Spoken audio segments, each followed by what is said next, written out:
Vous avez sûrement entendu ces derniers jours Elon Musk et d'autres droitards trumpistes faire allusion aux grooming gangs d'origine pakistanaise en Angleterre qui ont sévi vers la fin des années 2000 et dont l'affaire a éclaté en 2014. Alors, effectivement, c'est une affaire dramatique, d'autant plus que celui qui a un peu médiatisé tout cela, c'est Tommy Robinson. On en parlera à la fin de la vidéo. Il est incarcéré actuellement, mais ça n'a rien à voir avec cette affaire. Mais ce qui m'étonne, c'est que depuis 2014, il y a eu bien des affaires avec des Pakistanais tout à fait mémorables et d'autres grooming gangs. Alors, ces dernières semaines, ce mois-ci et le mois dernier, on a au moins 3 gros exemples de gangs pakistanais que Elon Musk et les droitardés auraient pu citer ou ne serait-ce que mentionner. On va pas parler du Pakistanais Puff Daddy, ça n'a pas beaucoup d'intérêt.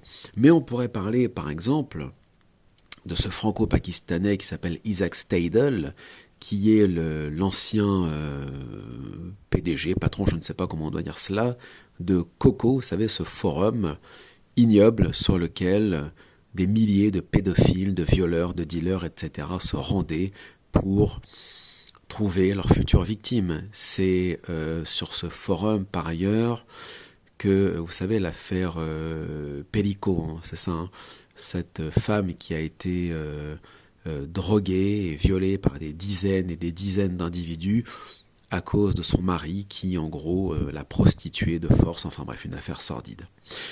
Bien évidemment, ça n'a pas été cité par Musk ou Trump. En même temps, vous me direz, c'est en France, admettons. Cependant, il y a un autre Pakistanais qui, lui, est parfaitement bien connu de Musk, qui s'appelle, je crois que c'est Sam Altman. Alors, sur sa fiche Wikipédia, il est dit que ce Pakistanais est né dans une famille juive orthodoxe. Il est accusé de viol et d'inceste sur sa petite sœur. Et il est le fondateur, le PDG de ChatGPT. C'est pas rien quand même, bon. Ensuite, vous avez, et alors ça c'était il y a à peine 3 semaines, un gros gang de Pakistanais au Guatemala, de talmudistes ultra-orthodoxes.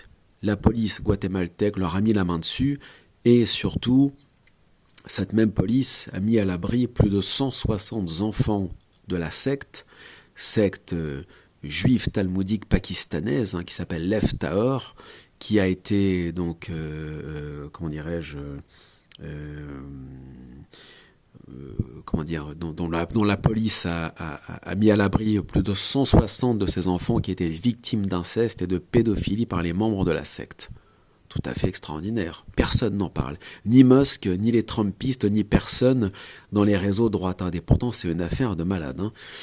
Dans le même genre, entre 2014 et aujourd'hui, d'autres Pakistanais talmudo-sionistes ont aussi été condamnés pour des affaires similaires, tout aussi graves, et avec des réseaux derrière comme Epstein, Weinstein. On va pas reparler de Polanski, de Woody Allen et ainsi de suite, mais on pourra aussi parler de ce Pakistanais réalisateur de Usual Suspect qui s'appelle Bryan Singer, qui a tenté à un moment donné même de fuir en Israël, c'est au Pakistan, et qui était accusé de pédophilie.